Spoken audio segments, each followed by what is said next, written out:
Voilà, donc dans cette vidéo, on va corriger l'exercice 1 de la fiche, donc cet exercice 1 où il fallait calculer CD. Donc ce qu'il faut voir, c'est que dans cette figure, il y a deux triangles rectangles. Le triangle ABC, rectangle en B, qui est symbolisé ici, avec ici 4 cm pour BC et 6 cm pour AB, et AC qu'on doit calculer, parce que pour pouvoir calculer CD, il faut calculer AC.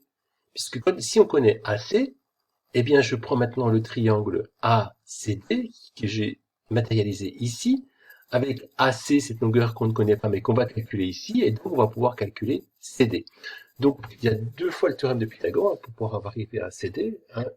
Un théorème de Pythagore où là, on va calculer l'hypoténuse de ce triangle ABC rectangle en B, et le théorème de Pythagore où ici on va calculer un côté de l'angle droit de ce triangle ACD rectangle en C, en utilisant la valeur ici qu'on a trouvée là. Alors, voilà, donc je te laisse le faire quand même, peut-être tu l'as déjà fait d'ailleurs, mais si tu n'avais pas vraiment bien compris, maintenant tu peux appliquer le théorème de Pythagore dans ce triangle-là, et puis, comment dire, faire une pause sur la vidéo et de comparer ensuite ton résultat à celui que propose la correction. Donc, je te laisse faire une pause, mais moi je vais continuer pendant ce temps le déroulement de la vidéo. Donc, dans le triangle ABC rectangle, d'après le théorème de Pythagore, ne pas oublier de rédiger. Donc, ça, tu utilises ton cahier de cours et des exemples types. Donc, qu'est-ce qu'il dit le théorème de Pythagore? Il dit que, puisque c'est l'hypoténuse, donc une addition AC carré égale AB carré plus BC au carré. AB carré, c'est 6 au carré, ça fait 36. BC au carré, c'est 4 au carré, ça fait 16. Donc AC carré égale 36 plus 16. Et donc si AC carré égale, ça fait 52. Si AC carré égale 52, vu ce qu'on vient d'apprendre sur les racines carrées, le nombre qui a pour carré 52, c'est racine carrée de 52, ce qui est environ 7,2.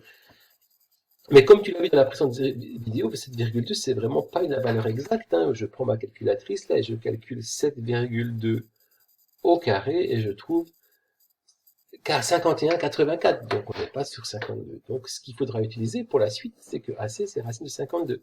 Si je prends 7,2, je vais au carré, je vais 51,84. Si je prends 52 au carré, ça fait bien... Si je prends racine carrée de 52 au carré, ça fait bien 52 par définition de la racine carrée. Donc, je suis donc face à ce triangle-là, j'avais trouvé racine carrée de 52, je reporte racine carrée de 52, et je cherche à calculer DC. Là aussi, tu peux essayer de le faire tout seul, en faisant une pause sur la vidéo et de comparer après. Donc, DC, c'est le côté de l'angle droit. Le côté de l'angle droit, pour le calculer, donc là, c'est une soustraction qu'il faut faire, et voilà ce que ça donne. Dans le triangle ACD rectangle en C d'après le théorème de Pythagore, bien sûr.